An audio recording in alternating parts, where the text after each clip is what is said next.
الحمد لله رب العالمين وصلى الله وسلم وبارك على نبينا محمد وعلى آله وأصحابه أجمعين الله سبحانه وتعالى كوالا لن ولتاوج مهكل يسوزر يتقطعطل اندي እስከ ቂያማ ድረስ እንዲጓዝ ማድረጉ ነው። አንድ ሰው ነው የፈጠረው ከዛ ዘውር ላይ የህይወት ጣምራውን ፈጠረ ከዛ ሰው ላይ ከዚያ በኋላ ይሄ ሁሉ ሰው አለ ከተአምራቱም ይቆጥረዋል ከውለታውም ይቆጥረዋል خلقكم من نفس واحده آدم عليه السلام ተፈጠሩ ካፋ ثم خلق منها زوجها የህይወት ጓደኛውን ከዛው ላይ ፈልቅቆ አወጣ وبث منهما إلى አሰራጭህን ሁሉ خلق ይሄ መራባት እንግዲህ ይቀጥላል አላህ በቃ እስከሚል ድረስ فجعله نصبا وسهرا ورزقكم بنين وحفدة ልጆችና የልጅ ልጆችን ለገሳችሁ ይላል ስጦታ ጸጋ ችሮታ ብሎ ነው የሚገልጸው ይሄ የአላህ ችሮታ ነው ይሄ የአላህ ችሮታ ግን ጥበቃና እንክብካቤ ይፈልጋል ልጅ መውለድ ማንም ፍጡር በተፈጥሮ እየረባ ነው የሚሄደው እንስሳትም ይረባል ሌላው ትልቁ ቁም ነገር ከዛ በኋላ ያለው አላህ ልጅ ሰጠህ ልጅ የሰጠህ አማና ነው የሰጠህ ይሄንን አማና ጠብቆ የወደፊቱ የዲን አስቀጣይ ራሱም ደግሞ ከጀሃነም የሚድን ለማድረግ የወላጅ ጥረት ያስፈልጋል አላህ ነው ይሄንን ያለን ያ አዩሃ الذين آمنوا قوا أنفسكم وأهليكم نارا ራሳችሁንና ቤተሰቦቻችሁን ከሳት አድኑ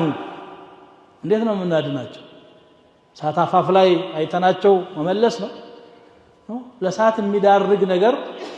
እንዳይሰሩ ትክክለኛ አቂዳ በማስተማር ኢባዳቸውን ትክክለኛ ኢባዳ እንዲያደርጉ በማድረግ መንገዱን በማሳየት አላህን ወደው አላህን ፈርተው እንዲኖሩ በማድረግ ነው ገና ሳይወለዱ በፊት ነው አንቢያዎች ለልጅ ሲጨነቁ የነበሩት ነብዩ አላህ ዘከሪያ አላህ Subhanahu Wa Ta'ala በተደጋጋሚ ቁርአን ላይ ታሪካቸውን አንስቷል ካፋ ያ ዐይን ሷድ ذكر رحمة ربك عبده زكريا إذ نادى ربه ጌታውን ተጣራ نداء خفيا تبك هنا تر تمسحت قال ربي إني وهن العظم مني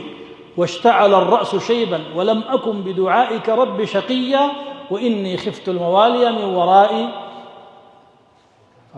وكانت امرأتي عاقرا فهب لي من لدنك وليا يرثني ويرث من آل يعقوب قلني قلبتي دكما راسي بشبت تنكلكل اسكزاري لمنيه الدلبس هوني علاوكم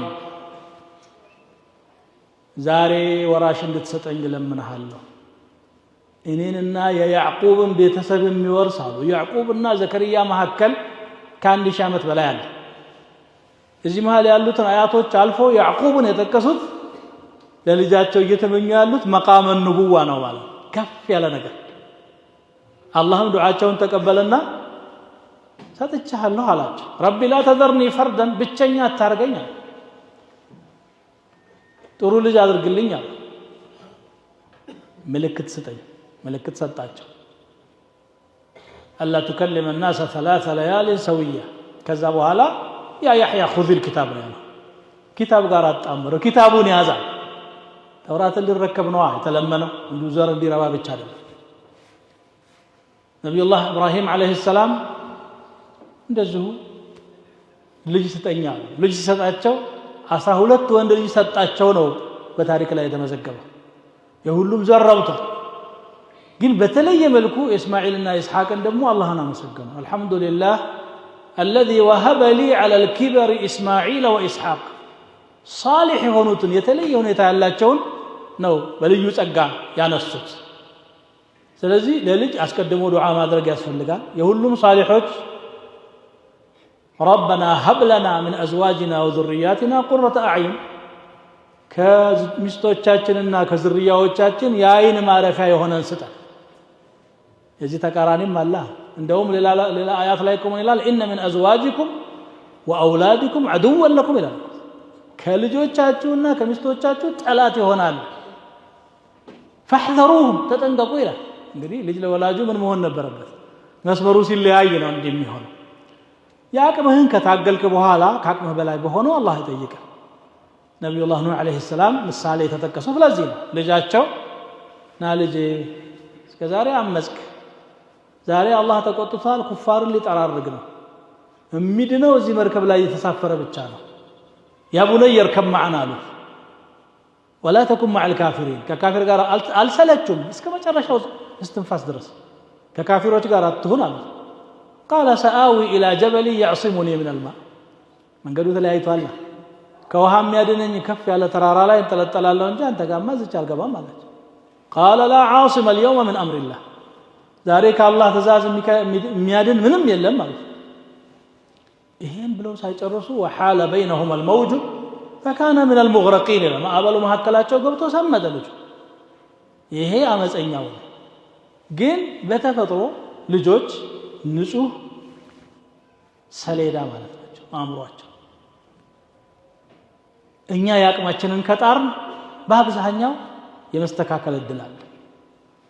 እላያቸው ላይ እኛ የጻፍነውን ነው የሚቀርጹት እኛ ካልጻፍን ደግሞ የሚጽፉ ሌሎች አካላት አሉ በዙሪያችን ኩፍሩ አለ ንፋቁ አለ ማዕሲያው አለ ፍጁሩ አለ ሸይጣን ዛል ከዚያ በፊት ሌላው ሸይጣን ሳይቆጣጠረው በፊት ቀልቡ ላይ አቂደት ተውሂድ መትከል የረሱሉን ሰለላሁ ዐለይሂ ወሰለም መሐባ መትከል የሰለፎችን መሐባ መትከል የአንቢያዎችን ቅሳ መትከል ያንን ስናረግ በቃ መንገዱን አወቀ ማለት ነው የኔ መስመር ይሄ ነው እዚህ ያለው ለኔ አርአያ አይደለም የኔ አርአያዎች እነዚያ ናቸው አንቢያኡ ላህ الكرام واصحاب النبي صلى الله عليه وسلم والصالحون من السلف الصالح እነዚህ ናቸው የኔ አርአያዎች ብሎ ያድጋል ልጆቻችን ላይ ሰዎች በተፈጥሮ ለልጅ በጣም ይታገላል ለልጅ መስዋዕትነት የማይከፍል የለም ማንም ሰው እንደዛው ነው የሚያደርገው እንደውኛ ባያልፍን ለልጆቻችን ይለፍልን ሲነግድ ሲያርስ ሲያርም ሁሉም እንደዛው ነው ያለውን ወጪ አድርጎ የተሻለ ትምህርት ቤት ያስገባል አኽላቃቸው ምን ይመስላል አቂዳ ላይ ምን ያህል ተስተካክለዋል ሶላታቸውን ሰግደዋል ወይ ምን ያህል ነው ሙስሊም ሙእሚን የሆነ ልጅ ያሳደኩ ያለሁት ብሎ የሚያስተውት ግን በጣም ጥቂቶች ናቸው ጥሩ ቋንቋ ዓለም አቀፍ ተላልቅ ቋንቋዎችን እንዲማሩ ይደረጋል አንድ ፊልድ እንዲኖረው መሐንዲስ ሐኪም ምናምን በሆነ ነገር ላይ እንታገላለን ክፉ አይደለም ይሄ ምክንያቱም ዱንያቸውም ላይ የማንም ጥገኛ መሆን ስለሌለባቸው መልካም ነው ኢህሳን ነው የሚባለው hatta ፉቃሃዎቹ አንድ ሙያ ሊያስተምረው ግዴታ ነው ብለዋል ልጅ የወለደ ሰው እንዴት ይኖር ወደፊት ሁሌ አባቱ ጥገኛ እንዳይሆን ማለት ይሄ አለ ግን ዋናው ደግሞ መረሳት የለበትም ለሌሎች አስረክበን ዛሬ መቼም ወላጅ ልጅን በፈለገው መልኩ የሚያሳድግበት ተጨባጭ ላይ አይደለም ያለነው ገና 3-4 አመት ሲሆናቸው ፊደል ቆጠራ ከጃችን አብልተዋል ምንገናኛው ማታ እንሰነባበተው ማለዳ መታ ነው ረቢህ ይሄ ትኩረት ተሰጥቶ ልጆቻችን ጋር hatta ጊዜ የማይሰጡ ብዙ አባቶች ልጆቻቸውን ሳያናግሩ ማታ ሲመጡ ተኝተዋል ጧት ደግሞ እሱ ቸኩሎ ወጥቷል አንድ ቤት እየኖሩ የሚነፋፈቁም አሉ በሳምንት ረፍት ቀን የሚያገኝ ማለት ነው ወላጅ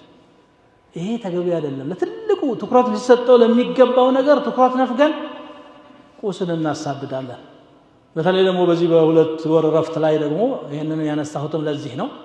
ለልጆቻችን የተለየ ፕሮግራም የተርቢያ ፕሮግራም ሊኖረን ይገባል በደንብ ዲናቸውን አውቀው የተወሰኑ አያ ሱራዎችን ሐፍዘው የተወሰኑ መትኖችን ሐፍዘው ሙስሊምነታቸውን አጣጥመው እንዲከርሙ በቁም ነገር ሊሰራበት የሚገባ ነገር ነው ይሄን ካልሰራን ቀጣዩን ትውልድ ለሌላ አሳልፈን ሰጠን ማለት ነው እኛ ላይ ሊቆም ይችላል ወልዒያዙ ቢላህ ደካማ ሰው ማለት ደግሞ ስለ ቀጣዩ ትውልድ ያላሰበና ምንድነው ከዚህ በኋላ ያለው ብሎ የማይጨነቅ ነው የኛማ አሁን ኦሬዲ ግማሽ ወይም ከዛ በላይ ጉዟችንን ተጉዘናል አላህ ላለፈው ይማረን ከማለት የዘለለ ብዙ ላልነወጥ ይችላል ትላልቅ ሰዎች ይሄ ምንድነው የሚሉት ለጋ እንጨት እንደፈለከው ብትፈልገው ከዘራ ታረጋዋለህ ብትፈልገው ቀጥ ይላል አንድ ግንድ ግን ቆርጠህ ከማማጋድ ውጪ የምታረገው ነገር የለም قد ينفع الأدب الأحداث في مهل وليس ينفع في ذي الشيبة الأدب አይለወጥም ናዲር ነው በጣም ትንሽ ነው ከተለወጠም ራሱ ምናልባት ፈጣሪን ማረኝ ይቅር በላይ ብሎ ሊል ይችላል እንጂ ብዙ አይደለም እነዚህ ግን በእጃችን ያሉ አማናዎች እኛ ካልጣልናቸው ካላባከናቸው በስተቀር ለራሳቸው ብቻ ሳይሆን ለትውልድም ለሌላም አካል ሊተርፉ የሚችሉ ሊሆኑ ይችላሉ እኛ በመንቀርጻቸው እኛ በመናሰርጽባቸው ቁም ነገር ማለት ነው የነሱ ጀግና አንተ ነህ ወለም ልጅ ውጭ እንኳን የሚያስፈራራው ሰው ካየለ አባቴ ነው የምነግረው ነው የሚለው ምክንያቱም የሱ አባት በቃ ጀግና ነው ጎበዝ ነው ትልቅ ሰው ነው ብሎ ነው የሚያስበው ስለዚህ አንተ የምትሰራው ሁሉ ለነሱ አርአያ ነው ብዙ ጊዜ ያነሳለሁ ይሄን ምሳሌ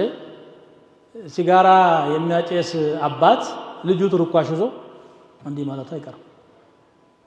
ሰላት የሚያዘወትር አባት ልጁ ሙሰላ ነው የሚገትተው ያስተማርከው ነው በተግባር ይሄ ነው ስለዚህ መጀመሪያ ሷሊህ ልጆችን ከፈለግን እኛ ሷሊህ መሆን ይተበቅብናል የምንዘነጋው ይሄ ነው ዘመንን እንኮንናለን ምን ዋጋ አለው የዚህ ዘመን ልጆች ዘመን የወለደው ልጅም የለውም ያሳደገው ልጅም የለውም አንተ ነህ የምትወልደው አንተ ነህ የምታሳድገው ዘመን እኮ ፀሐይ መውጣት መግባት ነው በቃ አለቀ እሱ በፍጥነት እየገሰገሰ ነው እድሜያችን እየተጠነጠነ ነው ዋናው ሽልማትና ቅጣት አለው በዘመን ውስጥ በመንሰራው ቁም ነገር ነው ምን ሰራም ብለን ማሰብ ያስፈልጋል እንግዲህ ይሄ አደራ ማናችንን ዘነጋው ማይገባው ፕሮግራም ሊኖረን ይገባል በሌላውም ጊዜ ልጆቻችን ጋር የምናሳልፈው አኽላቃችንን የምንከታተልበት ምክር የምንሰጥበት ማበረታቻ ቁጣ ቆንጠጥም ካስፈለገ وقسى ليزدجروا ومن يكن راحما فليقسو احيانا على من يرحم ያስፈልጋል ይሄ ነው እንግዲህ አላህ እኛንም በቀናው መንገድ ላይ የምንኖር ያድርገን ልጆቻችንን ከኛ በተሻለ መልኩ የአላህን ዲን የሚንከባከቡ አላህ ያድርጋቸው